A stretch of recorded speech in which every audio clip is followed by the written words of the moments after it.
Hey, MLM Nation, it's Simon Chan. Good morning, good afternoon, good evening. And we got a great show from a 28-year veteran who's talking about leadership. You hear people talk about leadership all the time, but what is really MLM leadership and how do you create that duplication? So we have Todd Burrier here.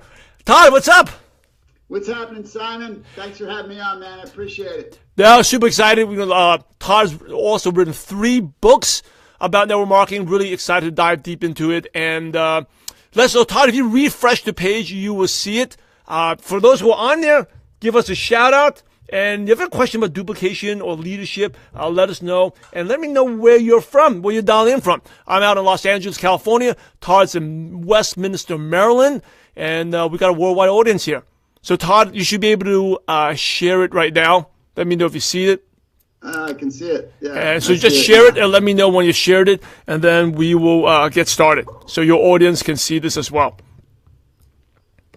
Okay, well, I'm good to go here. And Cedric Jackson from El Paso, what's up, Cedric? And Cedric Penn here in the house, what's going on? All right, Todd, whenever you're ready, we can roll. I'm ready, man. Okay, here we go. 3, 2, 1. MLM Nation, this is Simon Chan. I'm fired up to bring our special guest today, someone I met recently, and an amazing story of what this profession can do in terms of residual income. And we have Todd Burrier. Hey, Todd, are you ready to make it happen? Simon, I'm always ready, man. Thanks so much for having me. I appreciate it. Todd Burrier is a 28-year-old MLM veteran in the network marketing profession who's been full-time for the past 27 years. Not only has he made millions in profession, but he has coached and mentored multiple 6-figure earners. Aside from being a leader, Todd has also written 3 books about MLM, including his latest book here, Leading with Heart, Powerful Wisdoms for Lasting Leadership in Network Marketing. Todd's been married for 28 years, has 2 grown children, and live out in Westminster, Maryland. So Todd, I've given MLM Nation just a brief intro, but please share more about your background. I know you went to college, you have an MBA, but how did you get started with network marketing? Yeah, Simon, I never would have imagined I would have been in network marketing. It's not really exactly something I would have envisioned as a younger guy. I grew up with a pretty low self-esteem and very much an introvert, and really never, certainly wasn't envisioning any type of career in sales. Put myself through college as a bartender. Had so much fun doing that. I did that for a few years after college.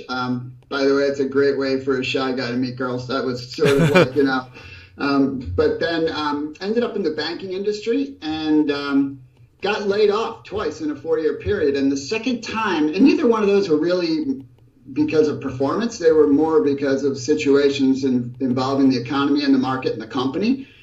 But the second time, I was married and we were pregnant, and I tell you, it was one of those things. It was like a switch that said, I never want this to happen again. And so I was looking for a way to be free, and the only thing I could see were sales jobs, and I failed every sales aptitude test I ever took. They said, "You, dude, are not a salesman." So that wasn't something I was attracted to, and so I ended up in a network marketing meeting, and it was like the light bulb went off. Here's an opportunity that no one is telling me I can or cannot. I just can give it a shot, because the idea of starting a business certainly never occurred to me.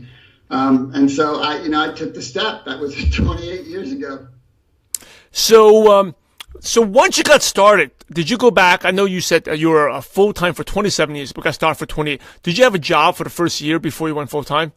Yeah, because at the time that I got into the industry, once I got laid off, I had to find a port in the storm, because, I was the primary income earner and we were pregnant. So I got another job in the banking industry, but it wasn't enough money. So I also was tending bar at night 3 nights a week. So I would, go to work during the day, and then I would come home and have dinner with my wife, and then I would get in the car and drive 45 minutes to a nightclub and work until 3 or 4 in the morning, and get up the next day and do it all over again.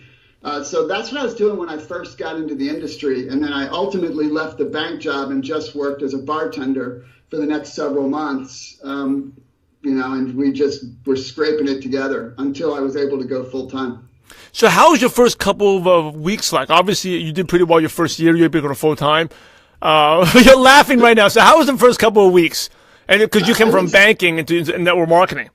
I would say the first couple of weeks were brutal, Simon, because, here again, this is so far out of my comfort zone. I mean, I'm an introvert. I'm also very non-confrontational, and personality assessments show that rejection is the thing I'm the most fearful of. So you want to really test that. And so, the idea of even making a phone call, that was really difficult for me. And obviously, I wasn't a person who had developed much credibility. So it's not like I'd call people and say, hey, I've got this great business opportunity. You should take a look at it. And they're like, oh, boy, okay. It was quite the opposite. I learned pretty fast that it was going to take me a while to develop the skills because I endured a lot of difficult rejection from the people close to me, and particularly my family and some of my better friends. It was really tough. But, I think it was really, it's just the truth. This is one of the first times in my life that I didn't quit something that was hard. That had been my history, is that as soon as things got difficult in life, I just sort of left, because when you don't have a high self-opinion, then as soon as something starts to get challenging, which everything that's of merit in life has struggles and difficulties. That's part of it. But you tend to walk away because your expectation is that it won't work out. And so this time, maybe because we were married and had a new baby, because my son was born 2 weeks later, I instead of going, you're right, I'm an idiot. This is 1989. Nobody knew people who were doing home businesses in 1989. You really did. I really was like a Martian at that time. But my attitude was, I'll show you. And that was kind of what drove me. I wanted to develop freedom and something for my family more than I wanted other people's approval. And so I was willing to do what it took to learn what I had to learn. And it was really hard. It was really hard for me at first, but I just kept doing it and doing it and doing it, calling and calling and calling until it got a little more comfortable. And ultimately I developed a style which made it really comfortable for me to do and made people open to me. So what was that style? Because you're shy, introverted, and thank you for sharing, not quitting. And you're doing it over. I mean, that's one thing that's guaranteed. If you do it over and over and over and over again, do a lot of it, eventually you find something that works, right? So what was that style that worked for you? Yeah, it was, I couldn't operate off of any type of tactic or script. I had to be genuine and nice. And, one of the things I'm really happy about in my upbringing is my mother taught me kindness and respect. And so that's how I approach people. And because my attitude always has been, people need what we have to offer. They needed it then, just like they need it more now. But even then, people need other avenues. And so if you can make people comfortable enough to learn about what you're doing, they'll take a look at it. And so I just learned to be myself and be real and be nice and honest and respectful and let people know, hey, if this isn't for you, it's okay. And that approach of comfort allowed other people to feel safe to check it out. And then from there, you're just in a conversation and they learn. And so I became very, very good at sponsoring, even though I wasn't, gifted in sales. What was there a specific turning point or a light bulb moment where your business really started taking off and you're like, wow, this is awesome. I got this. Yeah, there was, I would say that there's a couple of times, Simon, because I had some success in my early years, and then that success was followed by failure because I made some really big mistakes financially and ended up with, basically broke 7 years later with a lot of education and restarting. So I would say that the first aha moment was like 7 or 8 months into the experience, learning that you really should make a list of every person you ever communicated with in your life if you touched them at all in any way, shape, or form, anyone that you could remember or could remember you, because that was a big game changer for me to learn that. I hadn't learned that. And then just systematically communicate with people, because that's what led to my earliest success. But probably my biggest aha moment came at an event that I spoke at, because I was terrified, absolutely absolutely terrified to speak in front of people. As a matter of fact, some of my earlier stories are pretty daggone funny, of speaking in front of groups. But there was an event that I was asked to speak at because I had I had a modicum of success, and I'll never forget it. It was in Atlantic City, and there was about 3,000 people there, and I was terrified all day. I was sitting in the front row. I only had 5 minutes on stage late in the day, so the whole day I'm like freaking out because I got to go up there later. And I'll never forget going up on stage, and I turned around, and all of a sudden I went from totally terrified to, it was this moment where I recognized that the thing I love to do is teach and serve people from a teaching and training capacity. And that changed my business, because that is really what this is for me. It's a way to serve people through teaching and helping them understand what's possible. So that changed the whole scope of what everything was about for me. It turned it from it's about me to it's about whoever I'm working with. That I'd have to say that was probably one of the biggest defining moments for me. Thank you for sharing that. So let's transition. I have a couple of things to ask you about your past when you first started, but since you brought that up, let's talk about leadership, because leadership is about serving people, and it's something you talk a lot about. It's ironic you love to talk, but you used to be terrified until you had the aha moment. So I'm holding right here, Leading with Heart, Powerful Wisdom for Lasting Leadership in Network Marketing. This is your latest book. So talk a little bit about leadership. What is really leadership in network marketing? What are some of the mistakes that you see people make? Why don't you talk a little bit about that? Well, Simon, you got to be careful, man. We might not have enough time for this topic. This is my favorite topic to teach, because really learning and cultivating your leadership in this industry is so huge to long-term success. Pretty much anybody who works hard can build a business, at least in the short term, just through doing the process, right? Because it really is, success is inevitable if you'll just talk to people, right? But doing is not leading. Leading is an entirely different animal, and the transition from doing to leading is an entirely different thing. Because leadership, especially in our work, but really the best leaders in the world lead from a servant perspective, right? They lead from not a control perspective. And so where you see the biggest errors in leadership are trying to lead by power, right? Trying to lead by force and control and power, when the truth is, effectively, the only way you can lead volunteers, which is what a network is. These are people that are getting involved for their own reasons, to create their own life and their own freedoms and their own successes. You can only lead them through influence, right? They have to want to follow you. They don't have any other reason to follow you. And so I classically see that corporate sort of mindset drift over to someone who's beginning to build an organization, and they feel like, they can tell people what to do. Now you have to actually earn the right to tell someone what to do. And that's a big, big difference. Really good stuff. You must earn the right. So if someone's new and they've never been a leader before, or maybe they're like your background, you just had a corporate job, how can they work on their leadership? Well, it starts from the very first moment you engage people. There's really I detail this a little bit in the book, but I teach it also whenever I'm teaching corporations or, training leadership in networking. It starts literally from developing your credibility with someone, which comes from two primary aspects. I learned this through John Maxwell years ago. I don't know if he was the first guy to come up with this, but your credibility is this beautiful combination of your demonstrated or perceived competencies and your demonstrated or perceived character. And I use the word perceived because both of those things are perceptions to the people that you are leading, right? Warren Buffett says when the tide goes out, you see who's swimming naked. So it's up to us to make those perceptions realities, which have to be purposeful, right? I mean, everybody looks good in times of growth.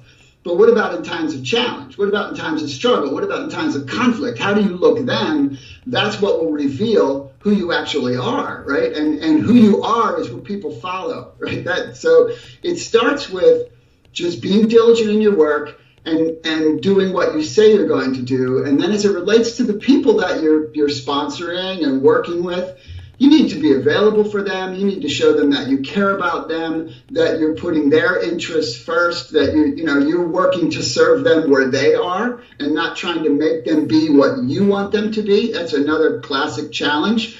The difference between motivation and manipulation, is you want to help someone, you serve people where they are. And so they have to know really that you care about them.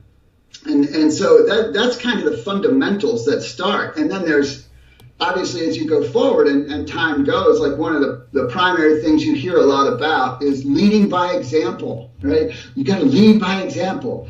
And I think a lot of leaders or people in a position of leadership, which that's another interesting dichotomy, a position of leadership is any position of influence, right? So someone might be at the top of their pay plan in the company, and that is an achievement position. And so it could be a leadership position, but people only follow you because they want to. And so it needs to be a true connection. And so it's not about the position, it's about the person. So when you're leading by example, you need to be exempling in all aspects, right? And a classic mistake is to think that leadership is in a vacuum, when in fact it's not. The way people look at people in leadership is they tend to analyze them in every facet because they're looking for flaws. They're looking for, what's wrong with this person as opposed to what's right. Are they congruent? Are they who they say they are? Or do they do what they talk about? That's the kind of stuff people really look at deeply. But so it's not hard. It's basic principles are how you begin to develop the foundation of leadership. Awesome wisdom here, dropping nuggets of wisdom. Todd Burrier. Hey, folks on Facebook Live, if you like this, let us know. Please share this on Facebook. Let us know. That's how we know you like these type of interviews. I'm going to go a little deeper on leadership because you did talk about your aha moment was in an event. What should a leader do at an event, an MLM event? What are some things they should be doing? What would you do if you have your team coming to obviously you're promoting it, but at the event, what are some things the leader should be doing? Well, the first thing the leader should do is show up. So, the leader, you can't expect people to show up if you don't show up. So showing up is the first thing. Next is being attentive and learning. Right? You'll see the leaders, some leaders step out of the room and not be in there in the space, right? You got to demonstrate learning. They got to demonstrate the fact that, any single nugget that you get from an event can change your life. And so if the people that you are working with see that you're not paying attention, they're not going to take it as seriously. So next would be introduce people to as many other people who are building, growing, developing, having stories as possible. Don't put your people in a vacuum. That's really a huge one because, you might be the greatest leader there is. You might be the greatest example that there is, but you're still only one person. And that means that there's only so many people, and in so many ways, people can connect with you and relate to you. So you want people to experience as many stories as possible because you never know. It's pretty ironic, right? I mean, the smallest thing coming out of someone else's mouth makes someone go, holy cow, that's it, that's the thing. And, you might think, well, I said that 7 times. It doesn't matter. It was you saying it. It was another person. So, show up, be attentive, get people to meet other people. I think those would be, from an event, especially one you weren't running that you were just at, I think those are the most important things.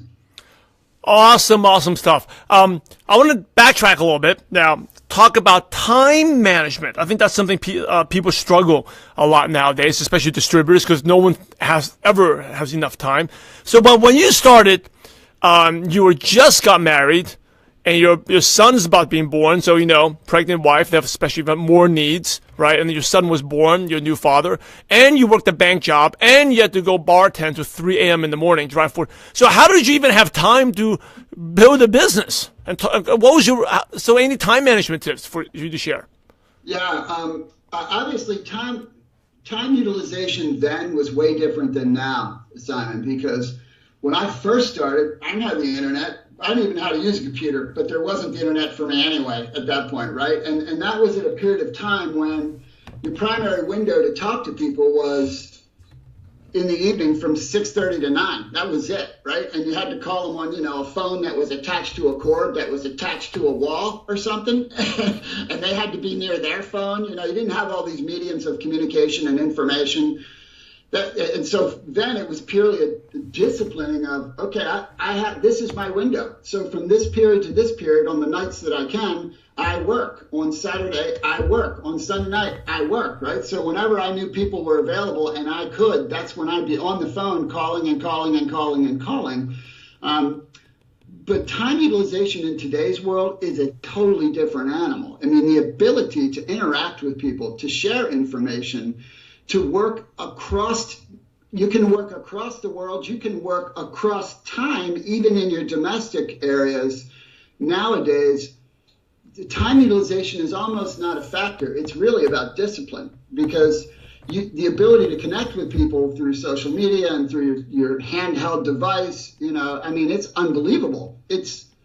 The business has never been simpler or easier to work. That doesn't make it easy to succeed, because anything of value is still going to require you to grow and have struggles and have doubts and have challenges and have people that tell you you're crazy. Right? That's part of the recipe for success, whether you're doing this or whether you're opening a coffee shop. Doesn't make any difference what you're doing. But time utilization now is really about just disciplining to do it. It's not a lack of time for anyone. It's just that's not the case, because it's too easy to work in any space now, time-wise.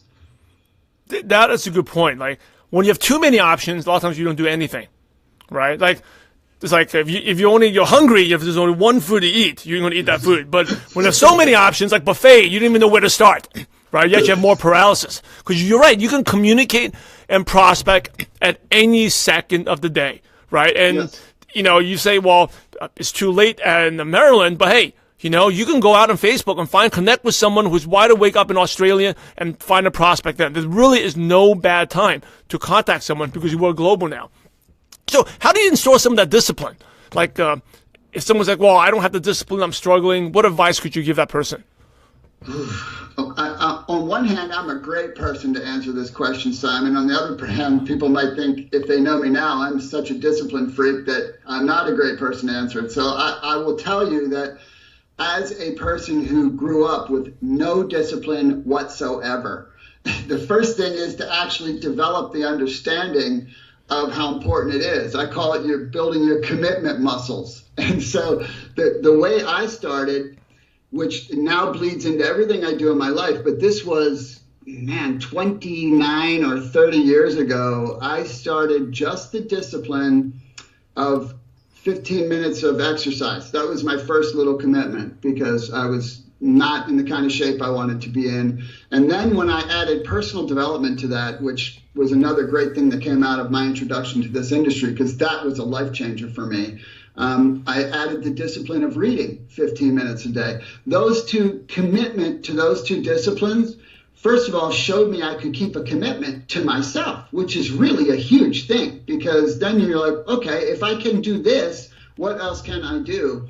And so I literally personally built my own commitment muscles, and then that translates into everything I ever do. Because if I decide to do something, I simply chunk it, right? I've never been the hare. I've always been the turtle, right? But I am the turtle. I'll be the turtle. I got no problem, because he typically gets where he's going to go. And so I would say you start with small disciplines that you can repeat, and you commit to those. If you struggle to get yourself moving, maybe it's something as simple as 3 contacts today, right? Is 3 contacts going to build you an empire overnight? No, even 300 isn't going to build it overnight, but 3 is certainly not going to make you go fast, but it's a step. And if you make those 3 contacts, you step back and go, okay, I made that commitment. I did that commitment. And you see that little triumph, right? It's a concept of Kaizen, right? Which was talked about years ago. That's how you do it, right? You start with a small bite you can bite.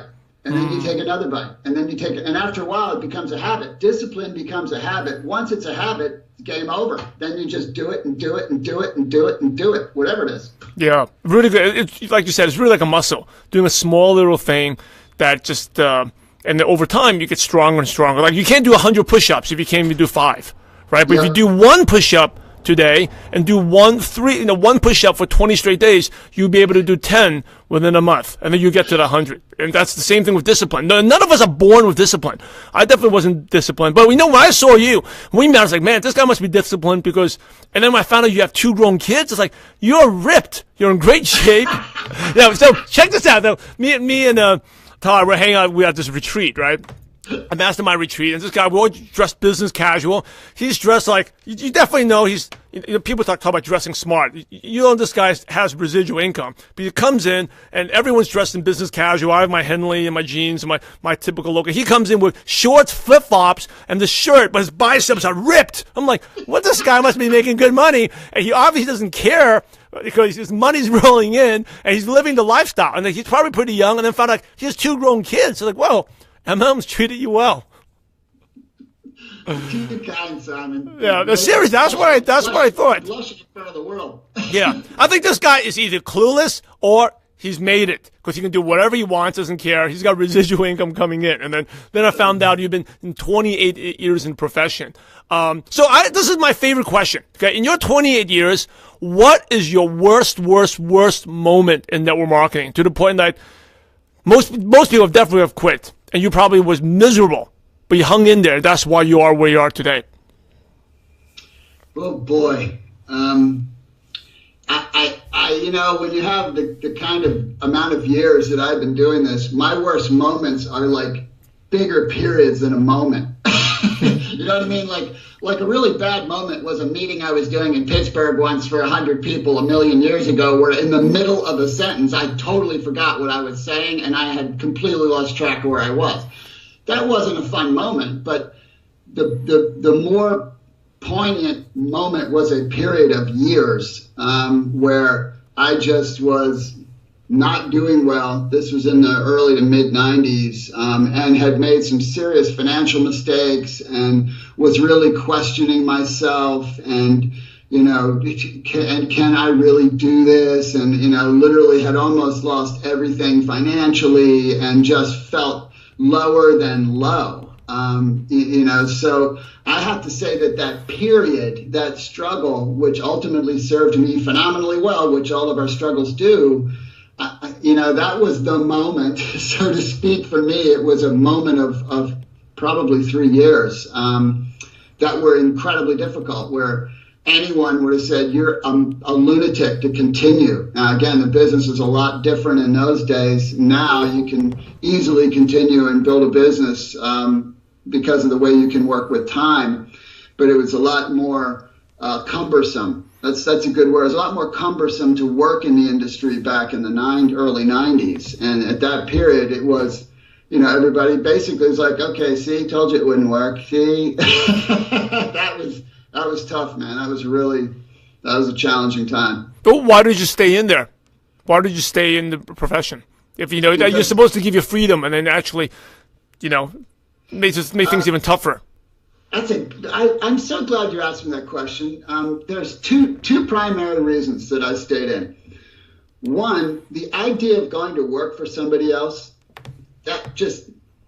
I'm sorry, but that's just not a possibility for me. And it wasn't then. I just refused to be in a situation. I didn't care what I had to do. I wasn't going to be in a situation where someone could tell me what to do. Even if I didn't have any money, I wasn't going to be in that situation. But the bigger, probably more driving one is, even though I was struggling, and this time and space, I had 2 children, and both of them, right when I was almost at the end of my rope, so to speak, before things really turned and changed for me dramatically. They were 5 and 7. They had never seen me go to a job. I had seen everything they ever did, every word they ever spoke. I participated in all their activities. I fully was involved in their lives. As a matter of fact, my kids, by the time they were 18, I spent more time with my children than most parents would in 3 lifetimes, Simon. And if someone can put a dollar value on that, I'd like to see it, because it's an unbelievable experience that I'm forever grateful for. And I owe it to the industry, regardless of how hard it was for me for a while. That alone, forget all the other incredible things that have happened in my life from it, that alone is magical. Very, very inspiring. How have you seen the profession change? You said, like, obviously a lot easier to do since just 28 years ago, but are people more open to network marketing? I mean, of course, you still seems like negativity, but are the people generally more open to network marketing than it was back in the late 80s? Absolutely. And not by a little, by a lot. Yeah, you're still going to run into someone that says, isn't that one of those pyramid things or something like that? And, that doesn't, and that's just ignorance, and I don't begrudge someone because they don't have knowledge about something. But, how can you refute an industry that's 100 million strong at this point, people-wise, and growing?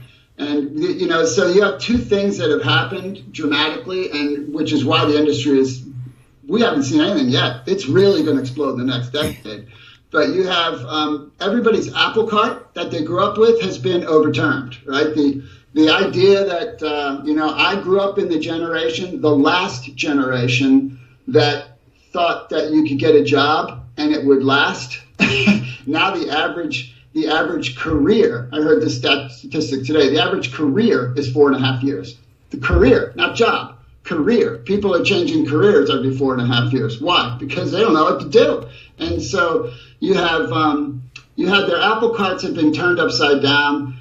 At the same time, technology has exploded and made it so much easier to work. But the other thing that's just a fact is self-evidency, right? It's when I started, there was nobody around me that I could point to and say, oh, that guy over there, he's building something from home. But now every community has people like me, right? That have built significant businesses, but it doesn't even have to be significant businesses, right?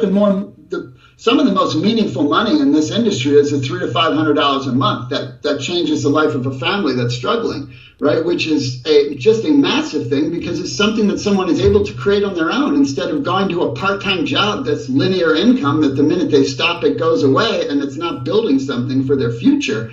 So you have this incredible period of time where just all of the economics, and I could spend a while on this because it's sort of an area of expertise for me. The economics are clearly pointing that we are an entrepreneurial society, and it's only going to get greater. And so I just think that most people who used to think they knew it all clearly know they don't know it all anymore, because they don't really know what to do, or they're not really sure what the avenues are going to be for them in the future. And this industry it's a major solution, Yes, I definitely agree with that. Very, very good. Hey, you've been awesome, and this has been a lot of fun. We can talk forever and forever. It's good stuff with substance here. A lot of deep thoughts. But we got to kind of wrap up the show. But some quick questions to pick your brain. One of them is, what is one of your favorite success quotes that motivates you? Yeah, it's an oldie but goodie, and it's a Zig Ziglar. Help enough other people get what they want, and you'll get what you want. Because it's all about helping others first, and that's purely it's what drives me. Helping others makes me feel phenomenal. I love that aspect of our work. What is one habit that's helped you become successful? Developing discipline. And so I guess I would say the habit of personal development on purpose, that was the linchpin habit. But every day I invest in it. What's the best piece of advice you ever received? It was a Jim Rohnism, and I was blessed to have dinner with Jim Rohn a couple of times. But to achieve more, you must become more. What's your favorite prospecting tool? So say you have a qualified prospect nowadays. Do you send them a link to an online video? Do you meet with them and use a flip chart? Do you do a webinar or Zoom? What do you like to use? If I'm going to use a tool that's not me, it would be a video. But telling the story, personally telling the story is my favorite thing to do, because nothing is more powerful than that. And it's as duplicatable as a video if people get it. But I like a video as another tool. An online video is a great tool. Do you have a favorite online resource, like a Dropbox or Evernote, or favorite app on your phone that you could recommend? I actually don't. I'm just becoming technically savvy to some degree, Simon. So I don't. There isn't anything that I use exterior. I have my own blog and stuff like that, but I don't. And here, actually, what's one book, aside from your book, and we'll talk about how you can get your book later, what's one book you could recommend to MLM Nation? Yeah, I think one of the greatest books ever for building this business is Og Mandino's Greatest Salesman in the World. Definitely. Og Mandino, definitely check that out. And Todd, here's the last question, the $1 million question. Are you ready? Go ahead, Simon. So imagine you had to start all over again and you knew no one. You're kind of like an alien that went to another planet. You didn't know your kids. You didn't know your wife. You didn't know me. Contact list of 0. But you had all your current knowledge, skills, and wisdom. What's the first thing you would do or the first place you go to build an MLM business from scratch? Does it just have to be one? Couple places. You can do it. It could be a couple places. Okay. Couple things. Then that's easy. One is I would work through social media to make contacts like a maniac. And the second is I would go to every influential person in the community. I'd find out who the influential people were in the community, and I would go and talk to every one of them. Good stuff. Hey, you've been amazing, Todd. As we wrap up, do you have any last words or advice? And also, what's the best way our listeners can connect with you and also get your books? So the best way to connect with me is I've recently launched my fan page. So facebook.com/Todd Burrier, or my blog, which is toddburrier.com. So those are probably the two best places right now to find me. And my piece of advice is that it doesn't matter who you are enough. You don't need to be like anybody else. You have been blessed with everything you personally need. So develop yourself and be okay with the fact that you have what you need, because you can do it and you have what you're supposed to have, right? So don't think, oh, I'm not like this or I'm not like that, because someone else is looking at you going, hey, I'm not like that, right? So you have what you need. Trust that you do. And, just simply take the steps every day. You make success inevitable working the process every day. That's the beautiful thing about this. So that's my last little nugget, Simon. Thank you so much for having me on. It's been an honor to spend the time with you, man. Thanks. ML Nation, you're the average of the 5 people you spend the most time with. And today you've been hanging out with Todd Burrier. So keep up the momentum and go to mlnation.net and type in Todd at the search bar, TODD, at the search bar, in the show notes, and all the nuggets of wisdom and the links to Todd's books will be there. In order to be successful in life and in network marketing, Todd, you must help others. So thanks again, Todd, for sharing your valuable time with ML Nation. We're grateful to you, and we appreciate you for having a positive impact on millions of distributors worldwide. Thanks so much again, Todd, and God bless you. Thanks again, Simon. I appreciate it, man. Hey, awesome show. Hey, Todd, hang in there. I want to talk to you personally for a second. Let me just wrap up this Facebook Live feed. Hey, Facebook Live, great show. Really big nuggets of wisdom about leadership, especially from time management to leadership at events, and also developing that muscle. If you have trouble with discipline, staying focused, know that every single muscle, Todd gave you great, excellent examples there. And if you can't read 15 minutes, go read for 1 minute, but get that muscle going. Hey, time for you to take action. This is Todd Burrier here with Simon Chan on ML Nation. It's time for you to go out there and remember, we're in the profession to help others. So go out there and have a positive impact on someone's life today. God bless you all.